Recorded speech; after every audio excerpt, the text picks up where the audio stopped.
The horses jumped off together, but in a few seconds everyone could see that Pistol Bullet, Manuelito, was in trouble. He lost control of his pony and it ran off the track. Soon everyone knew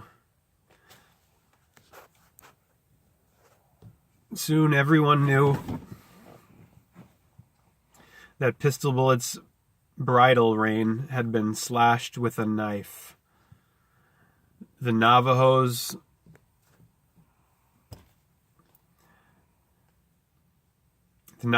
went to the judges, who were all soldiers, and demanded that the race be run again. The judges refused. They declared the lieutenant's quarter horse was the winner. Immediately the soldiers formed a victory parade for a march into the fort to collect their bets. Infuriated by this trickery, the Navajos stormed after them, but the fort's gates were slammed shut in their faces. When a Navajo attempted to force an entrance, a sentinel shot him dead.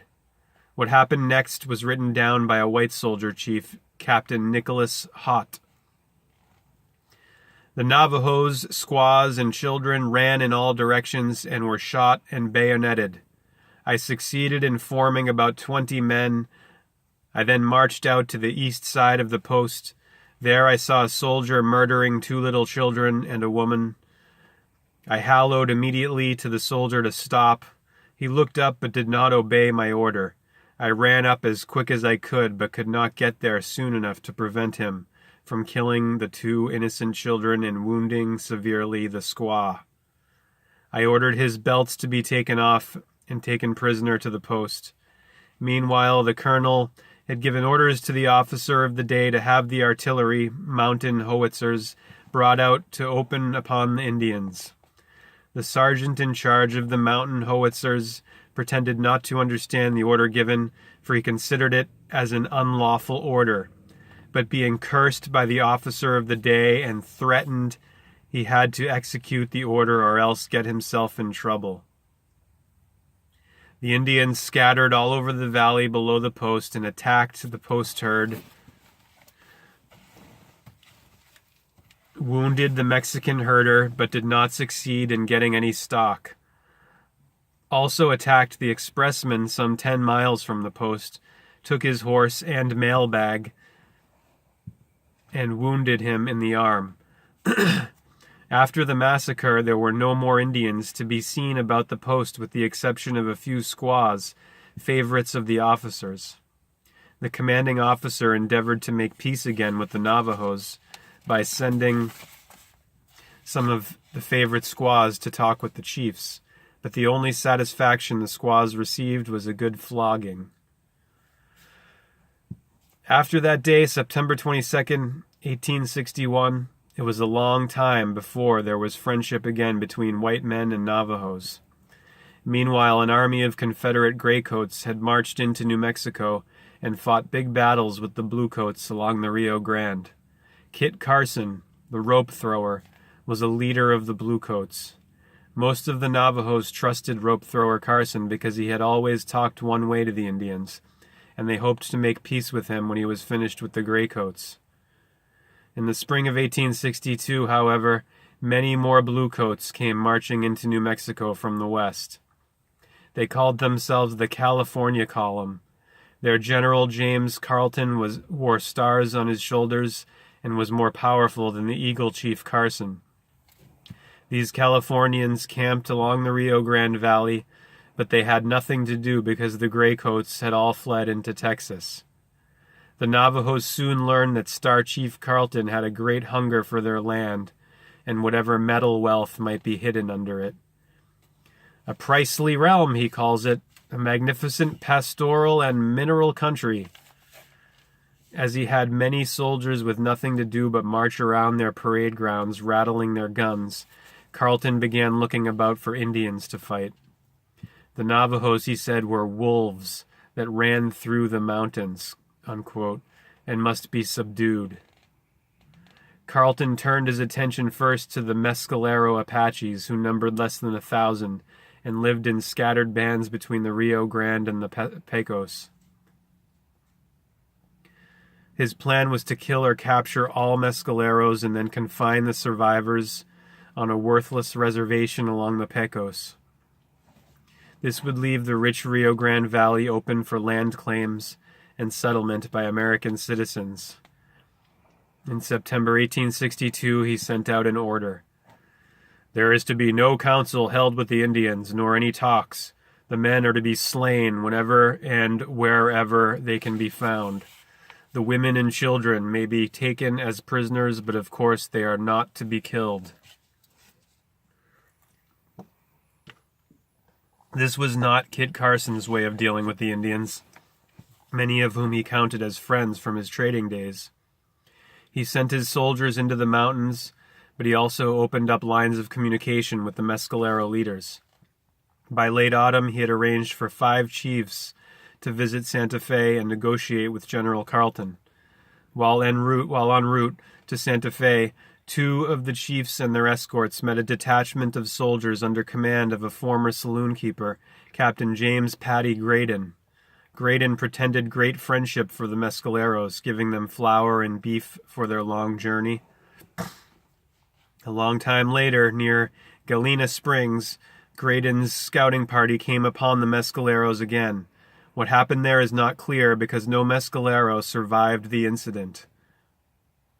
A white soldier chief, Major Arthur Morrison, reported briefly, quote, "The transaction was very strangely committed by Captain Graydon, and from what I can learn he deceived these Indians, going right into their camp and giving them liquor, afterwards shot them down, they of course thinking him to come with friendly purposes, as he had given them flour, beef, and provisions." The other 3 chiefs, Cadet, Chato, and Estrella, reached Santa Fe and assured General Carleton that their people were at peace with the white men and wanted only to be left alone in their mountains. "You are stronger than we," Cadet said. "We have fought you so long as we had rifles and powder, but your arms are better than ours. Give us like weapons and turn us loose. We will fight you again, but we are worn out. We have no more heart. We have no provisions, no means to live. Your troops are everywhere. Our springs and water holes are either occupied or overlooked by your young men. You have driven us from our last and best stronghold, and we have no more heart. Do with us as you may seem good to you, but do not forget we are men and braves." Carleton haughtily informed them that the only way the Mescaleros could achieve peace would be to leave their country and go to the Bosque Redondo, the reservation he had prepared for them on the Pecos. There they would be kept in confinement by soldiers at a new military post called Fort Sumner. Outnumbered by the soldiers, unable to protect their women and children, and trusting in the goodwill of rope-thrower Carson, the Mescalero chiefs submitted to Carleton's demands and took their people into imprisonment at Bosque Redondo. With some uneasiness, the Navajos had been watching Carleton's quick and ruthless conquest of their cousins, the Mescalero Apaches. Delagadito and Barboncito, but not Manuelito, traveled to Santa Fe to see the general. They told him they represented peaceful Navajo herdsmen and farmers who wanted no war. This was the first time they had looked upon Star Chief Carleton. His face was hairy, his eyes were fierce, and his mouth was that of a man without humor. He did not smile when he told Delagadito and the others, quote, "You can have no peace until you give other guarantees than your word that the peace should be kept. Go home and tell your people so. I have no faith in your promises," unquote. By the spring of 1863, most of the Mescaleros had either fled to Mexico or been herded into the Bosque Redondo. In April, Carleton went to Fort Wingate to gather information for a campaign against the Navajos as soon as the grass starts sufficiently to support stock. He arranged a meeting with Delagadito and Barboncito near Cubero, and bluntly informed the chiefs that the only way they could prove their peaceful intentions would be to take their people out of the Navajo country and join the quote-unquote contented Mescaleros at Bosque Redondo. To this Barboncito replied, quote, "I will not go to the Bosque. I will never leave my country, not even if it means that I will be killed," unquote. On June 23rd, Carleton set a deadline for Navajo removal to the Bosque Redondo. Quote, "Send for Delegadito and Barboncito again," he instructed the commanding officer at Fort Wingate, quote, "and repeat what I before told them, and tell them that I shall feel very sorry if they refuse to come in. Tell them they can have until the 20th day of July of this year to come in, they and all those who belong to what they call the Peace Party, that after that day, every Navajo that is seen will be considered as hostile and treated accordingly. That after that day, the door now open will be closed," unquote.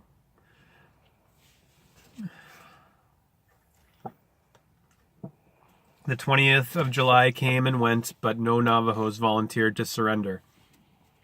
In the meantime, Carleton had ordered Kit Carson to march his troops from the Mescalero country to Fort Wingate and prepare for a war against the Navajos. Carson was reluctant. He complained that he had volunteered to fight Confederate soldiers, not Indians, and he sent Carleton a letter of resignation. Kit Carson liked Indians. In the old days, he had lived with them for months at a time without seeing another white man. He had fathered a child by an Arapaho woman and had lived for a time with a Cheyenne woman. But after he married Josefa, daughter of Don Francisco Jaramillo of Taos, Carson had taken new roads, grown prosperous, and claimed land for a ranch. He discovered that in New Mexico there was room at the top, even for a rough, superstitious, illiterate mountain man. He learned to read and write a few words, and although he was only 5 feet 6 inches tall, his name touched the sky. Famous as he was, the rope thrower never overcame his awe of the well-dressed, smooth-talking men at the top. In 1863, in New Mexico, the biggest man at the top was Star Chief Carleton. And so, in the summer of that year, Kit Carson withdrew his resignation from the army and went to Fort Wingate to take the field against the Navajos. Before the campaign was over, his reports to Carleton were echoing the manifest destiny presumptions of the arrogant man from whom he took orders. The Navajos respected Carson as a fighter, but they had no use for his soldiers, the New Mexico Volunteers.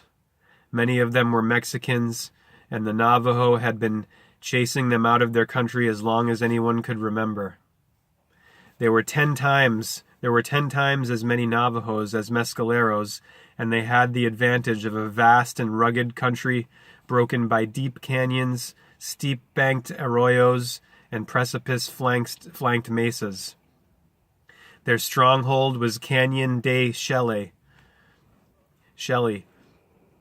cutting westward for 30 miles from the Chusca Mountains. Narrowing in some places to 50 yards, the canyon's red rock walls rose 1,000 feet or more, with overhanging ledges offering excellent defensive positions against invaders. At points where the canyon widened to several hundred yards, the Navajo grazed sheep and goats on pasturage or raised corn, wheat, fruit, and melons on cultivated soil. They were especially proud of their peach orchards, carefully tended since the days of the Spaniards. Water flowed plentifully through the canyon for most of the year, and there were enough cottonwood and box elder trees to supply wood for fuel. Even when they learned that Carson had marched 1,000 soldiers to Pueblo, Colorado, and had hired his old friends, the Utes, to serve as trackers, the Navajos were still scornful. The chiefs reminded their people of how in the old days they had driven the Spaniards from their land. Quote, "If the Americans come to take us, we will kill them," the chiefs promised. But they took precautions to secure the safety of their women and children. They knew the mercenary Utes would try to make captives of them for sale to wealthy Mexicans.